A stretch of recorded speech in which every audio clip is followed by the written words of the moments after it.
ঠিক বলেছেন আপনি। আর আমি একটা কথাও বলবো না, কারণ আমার কোনো কথায় আপনার কিচ্ছু যায় আসে না। আপনার নজরে আমি কি সেটা আমি জেনে গেছি। আর তাছাড়াও আমি সিদ্ধান্ত নিয়ে নিয়েছি যে আমি আপনার এই ঘরে, আপনার এই বাড়িতে থাকবো না। খুব ভালো, প্রথমবার তোমার ওই মুখ থেকে কোনো ভালো কথা বেরোলো। বেরিয়ে যাও বাড়ি থেকে। কি হলো, আবার দেখছো কি? তোমার কি মনে হলো তুমি বাড়ি ছেড়ে যাওয়ার হুমকি দেবে আর তোমার সামনে হাত জোড় করবো আমি? না, আমি তোমার ছায়াও দেখতে চাই না এই বাড়ির কোথাও। আমি স্নানে যাচ্ছি, আর ভালোর জন্য বলছি, আমি যখন বেরোবো তুমি নিজের কথা পালন করো। বেরিয়ে যাও আমার এই ঘর থেকে, আমাদের এই বাড়ি থেকে, সারা জীবনের জন্যে।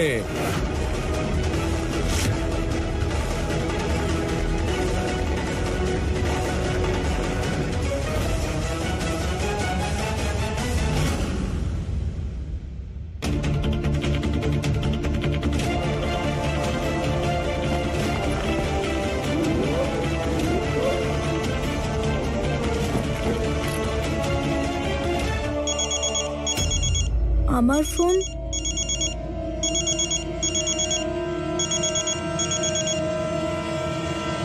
হ্যালো,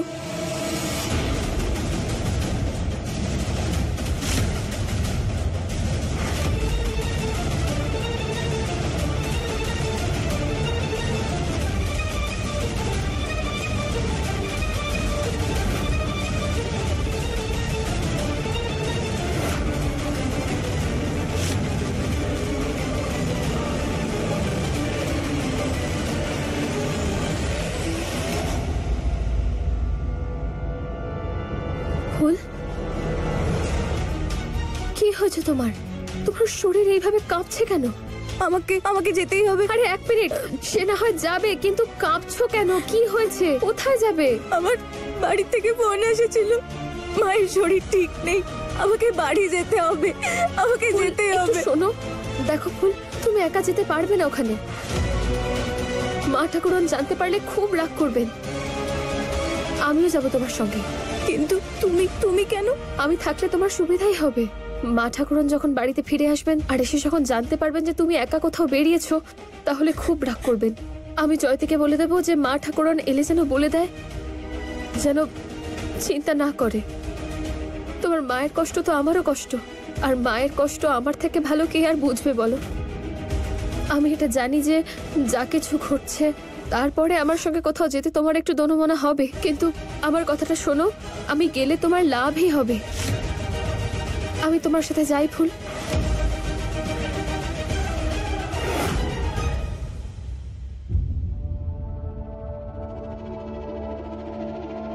অভিনন্দন, অভিনন্দন, অনেক অনেক অভিনন্দন। বৌমা, মুখ খোলো, তোমাকে মিষ্টি মুখ করাই।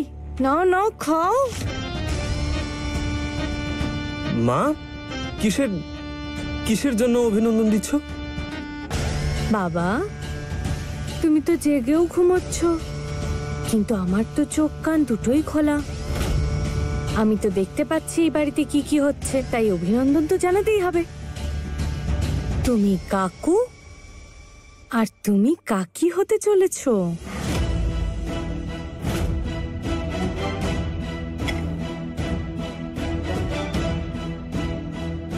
কাকা আর কাকি মানে?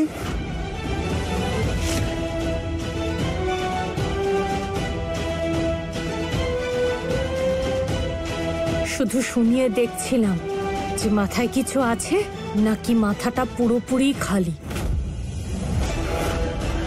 বোকা, তুমি এখানে আঙুল চুষতে থাকো, আর ওখানে ওই দুদিন হলো বাড়িতে আসার চালাক মেয়েটা ফুল সব রকম চেষ্টা করছে শোভন বাবার কাছে আসার। কোনো একটা চেষ্টা তো সফল হবে, আর শোভন বাবা ওর কোল আলো করে দেবে। আর তোমরা দুজনে কি করলে? 4 বছরে একটা মেয়ে জন্ম দিলে আর তারপর হাত তুলে নিলে, ব্যাস তোমাদের কাজ শেষ।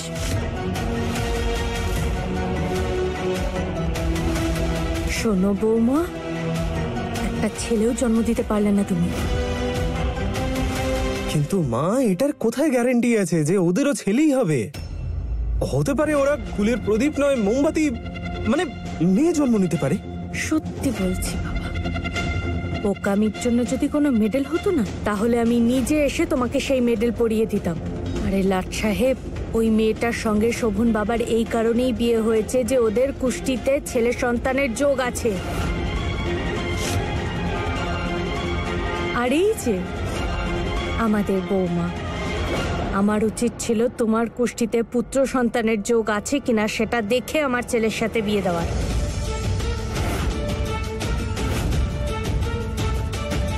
তোমরা দুজনেই একটা কথা মাথায় রেখো, যদি ওদের ছেলে তোমাদের দুজনের ছেলে হওয়ার আগে হয়, তাহলে তোমার হাতে আমি নিজে বাটি ধরিয়ে দেব আর তোমাকে নাচতে শিখিয়ে দেব। তারপর তুমি নাচতে থেকো, আরো পয়সা কুড়িয়ে বাটিতে জমা করবে।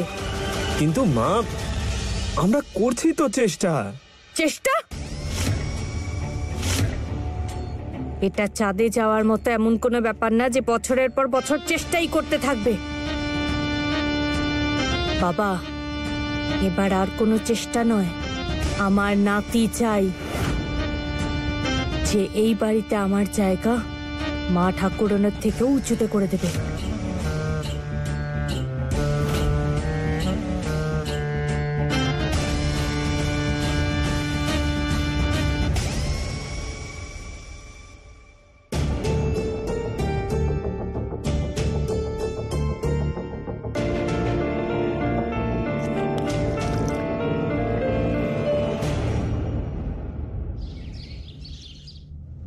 ঠাকুর যে কারোর কথা শুনলে তবে তো কি দরকার ছিল বলো তো তোষক ছাড়ার?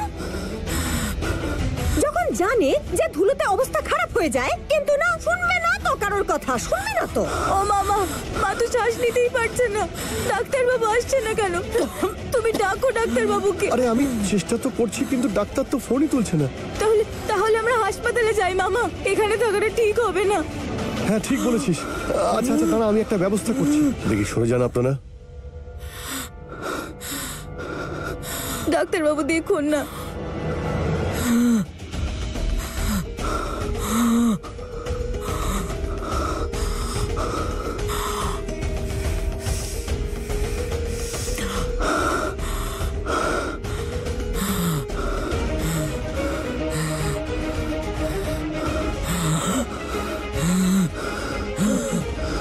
দেখ মা, নির্মলা ঠিক হয়ে যাবে, তুই ভরসা রাখ। সিস্টার, ইঞ্জেকশনটা রেডি করুন।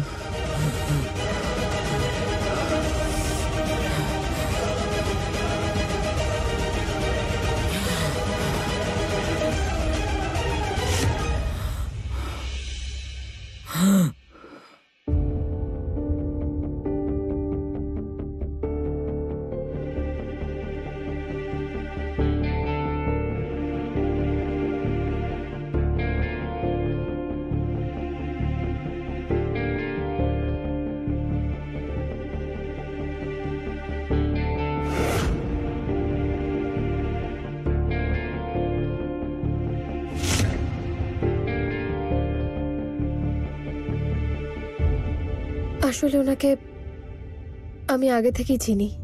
এখানে আসার সময় আমি ওনাকে মেসেজ করে বলে দিয়েছিলাম যাতে উনি তাড়াতাড়ি এখানে চলে আসেন।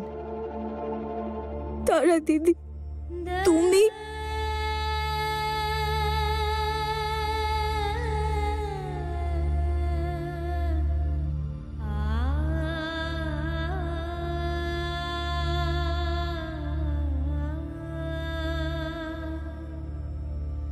অনেক অনেক ধন্যবাদ তারা দিদি, অনেক ধন্যবাদ। না ভুল, এখানে ধন্যবাদ দেওয়ার কোনো কারণ নেই। আমি তোমায় বলেছিলাম না, একজন মায়ের কষ্ট আমার থেকে বেশি ভালো আর কেউ বোঝে না। আর উনি তো তোমার মা, আর তোমার মা তো আমার মায়ের মতোই, তাই না? আর তোমার আমার মধ্যে যাই ঘটে যাক, তার প্রভাব আমি তোমার মায়ের ওপর কখনো পড়তে দেব না। আমি তো তোমায় কথা দিয়েছিলাম যে আমি তোমার আর তোমার মায়ের কোনো ক্ষতি হতে দেব না।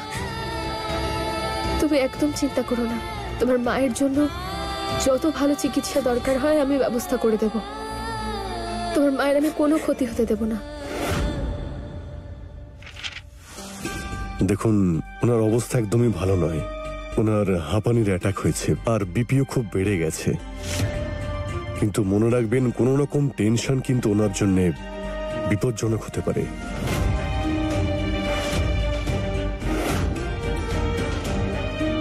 সেই জন্য যতটা পারবেন ওনাকে শান্ত রাখবেন আর ওনার সঙ্গে সবসময় ভালো ব্যবহার করবেন। কারণ আজ সঠিক সময় ট্রিটমেন্ট পাওয়াতে উনি বেঁচে গেলেন, কিন্তু এরপর যদি হয় তাহলে ওনার যদি বিপি বেড়ে যায় তাহলে হাঁপানিও কিন্তু বেড়ে যেতে পারে। আর যদি হাঁপানি বেড়ে যায় আপনি বুঝতেই পারছেন, বড় ক্ষতি হয়ে যেতে পারে। আমি কিছু মেডিসিন লিখে দিয়েছি, এগুলো আপনি এনে এখনই ওনাকে দিয়ে দিন। ঠিক আছে ডাক্তারবাবু, এবার আমাকে অনুমতি দিন, আমি আসি। হ্যাঁ, ধন্যবাদ।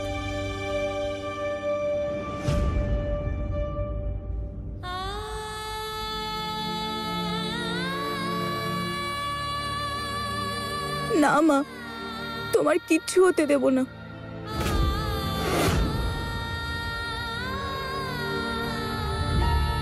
মা এখন এই অবস্থায়, আর মা জানেই না আমার সঙ্গে কি কি হয়েছে। মা তো এটাই মনে করে যে তার ফুল অনেক খুশিতে আছে। কি হবে যখন যখন মা সত্যিটা জানতে পারবে যে আমার জীবনটা তো তছনছ হয়ে গেছে। কি করে এই সত্যিটা সহ্য করবে মা? আমি কি করে বলবো যে আমি ওই বাড়ি ছেড়ে চলে এসেছি? কি করব আমি কানাই? ওই বাড়িতে তো ফিরে যেতেও পারবো না। কাল রাতে যা হলো সেটা যদি আবার হয় তাহলে তুমি এবার পথ দেখাও। এই লিস্টটা আমাকে দিয়ে দিন। না মানে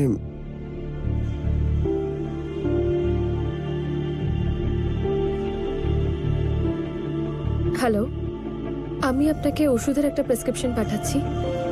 ওষুধগুলো একটু এই অ্যাড্রেসটায় পাঠিয়ে দিন। কিছু টাকা এক্সট্রা দিয়ে দেবো, কিন্তু যত তাড়াতাড়ি সম্ভব ওষুধগুলো এখানে পাঠান। আসুন আসুন, আপনি এই ম্যাট্রেসটা আপনি একপাশে রেখে দিন, আমরা খুলে নেব পরে।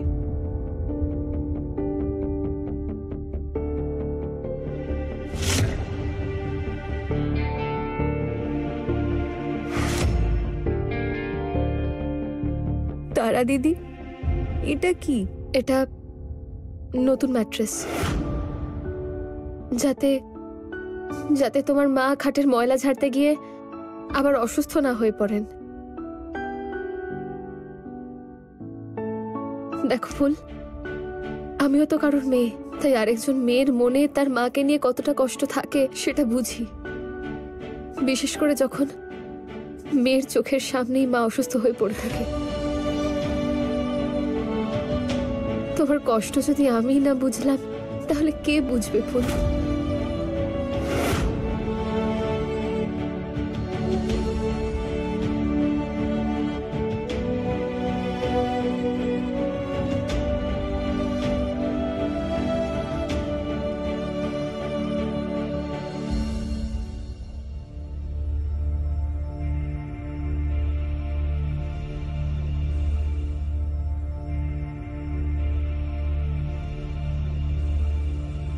আমাদের দুজনের ভাগ্য এক সুতোয় গাঁথা। আমাদের দুজনের জীবন একে অন্যের সঙ্গে জড়িয়ে আছে। তোমার মতোই আমারও এক বিধবা মা আছে, খুব অসুস্থ, একা একা থাকে। তোমার মায়ের জন্য যদি আমার এই বিয়েটা ভেঙে যায়, আমার স্বামীকে হারিয়ে ফেলি, মা সেটা সহ্য করতে পারবে না। তারা দিদি, তুই ঠিকই বলেছিলি। আমাদের শুধু ভাগ্যটাই না, জীবনটাও একরকম। শুধু সিঁদুরই না, আমাদের কষ্টটাও এক।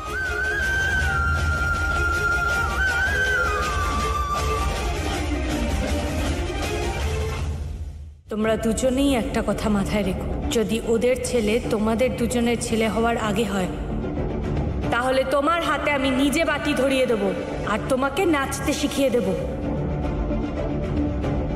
এখন তো দুপুর 1টা, তুমি এখন কেন এসব খাচ্ছ?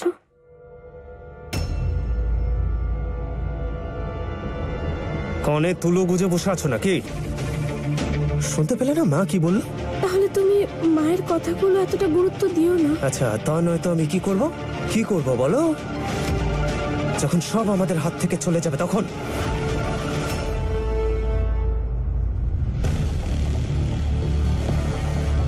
আর এমনিতেও মা আমাদের থেকে যা চেয়েছেন সেটা তোমাকে দিতেই হবে, তাই না? হ্যাঁ, দেখো, আমি ছেলে চেয়ে মানত করেছি, তাই গোটা সপ্তাহ আমার ব্রত থাকবে, সেজন্য আজকে না। আমার বউ তুই, ইচ্ছে আমার পূরণ হবে, বুঝেছিস? দেখো, আমার কথা একটু শোনো। ব্রত ভেঙে গেলে তো অমঙ্গল হবে বলো, তাই এখন নয়।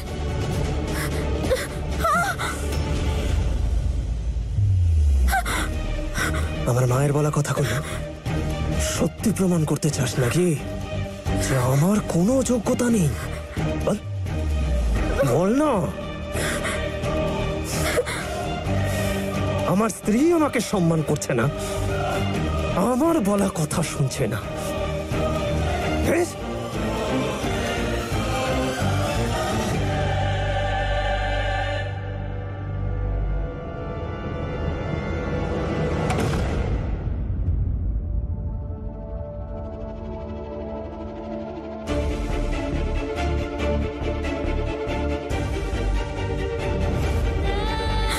অনেক হয়েছে, আমি আর সহ্য করতে পারছি না।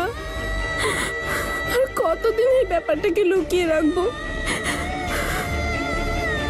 না, এখনো পর্যন্ত এই ব্যাপারে কেউ কিচ্ছু জানে না, কিন্তু আমি জানি না আর কতদিন এই ব্যাপারটা আমি লুকোতে পারবো। আমি পারবো না, এটা লুকোতে পারবো না।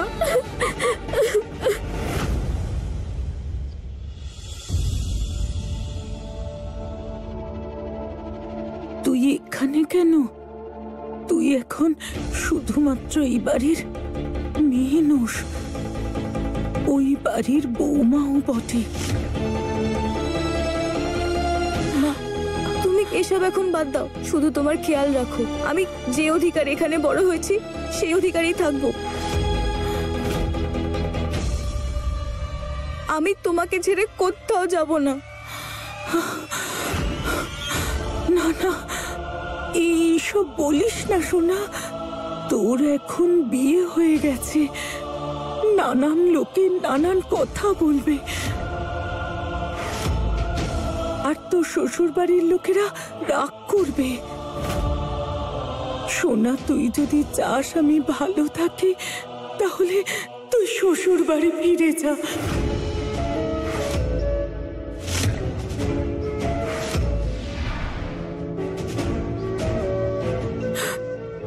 তারা দেবী, আমার মেয়েটাকে বোঝান, আপনি তো ওর দিদির মতো, তাই না?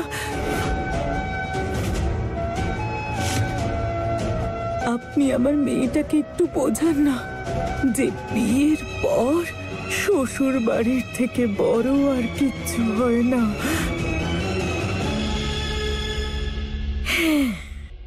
তা ঠিকই, এখন তো ফুলের ওপর আমাদের থেকে বেশি তারা দেবীর অধিকার, তাই না তারা দেবী?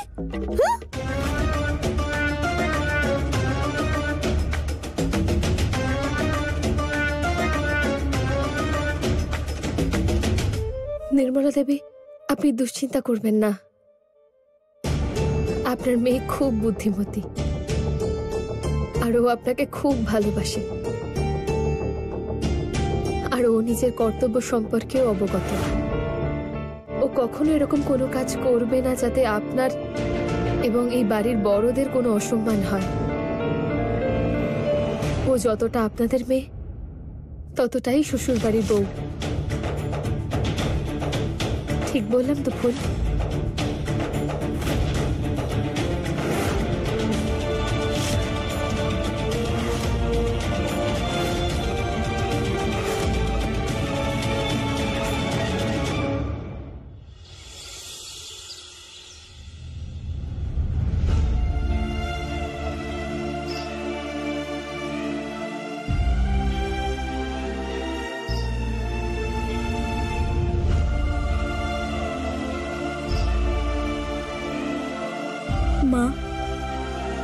নিজের খেয়াল রেখো। সোনা, তুইও নিজের খেয়াল রাখিস মা।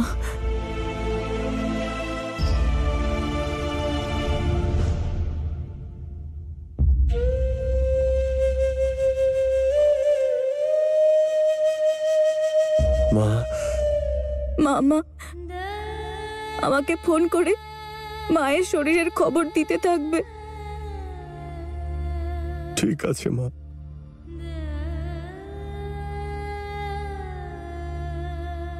চলো ফুল, বাড়ি যাই।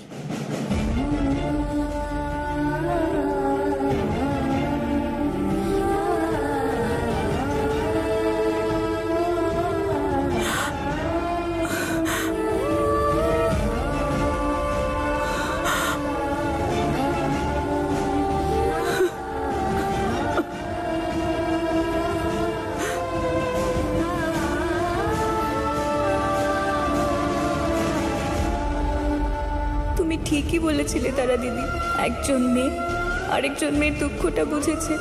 প্রথমে আমি তোমার মায়ের জন্য ওই বাড়িতে ফিরে গিয়েছিলাম, আর এখন নিজের মায়ের জন্য ফেরত যাচ্ছি। আর এইবার সব সময়ের জন্য যাই হয়ে যাক না কেন, আমাকে আমার কর্তব্যটা পালন করতে হবে।